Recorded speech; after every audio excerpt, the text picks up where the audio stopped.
Affaire des 100 à 25 milliards francs CFA. Amadou Sall, dans le viseur de la justice. Selon plusieurs sources, Amadou Sall est impliqué dans une affaire financière portant sur 125 milliards de francs CFA. Le parquet financier l'a convoqué pour le 7 mai 2025, afin de s'expliquer sur une transaction de 10 milliards de francs CFA.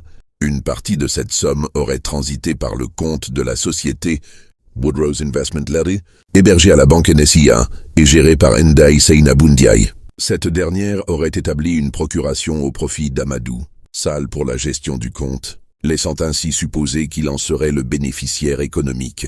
Le pôle judiciaire financier a requis un mandat de dépôt contre plusieurs suspects dans cette affaire, dont Farba Ngom et Tahirou Sarr, poursuivis pour association de malfaiteurs, escroquerie et détournement de deniers publics. Amadou Sall est également visé dans cette procédure. Réaction de l'entourage d'Amadou Sall.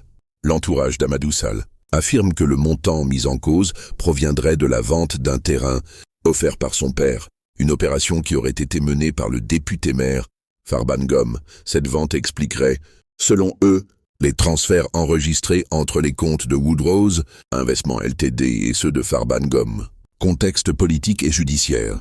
Depuis la fin de son mandat présidentiel, Macky Sall réside au Maroc avec sa famille. La ratification prochaine des accords d'entraide judiciaire entre le Sénégal et le Maroc pourrait faciliter la coopération judiciaire dans cette affaire. Pendant 12 ans, le Sénégal a placé son avenir entre les mains d'un homme, Macky Sall. Il a promis l'émergence, il a promis la justice.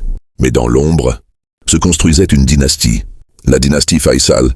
Le système, au sommet, Macky Sall. À ses côtés, son épouse, Marième Faisal. Puis ses frères, ses beaux-frères, ses amis de l'ombre. Ils ont tissé une toile. Une toile d'influence, d'enrichissement, de contrôle. Les marchés publics, les ressources pétrolières, les grands projets d'État, tout passait par eux. Le pouvoir n'était plus pour servir le peuple. Le pouvoir était devenu un patrimoine familial. L'affaire Amadou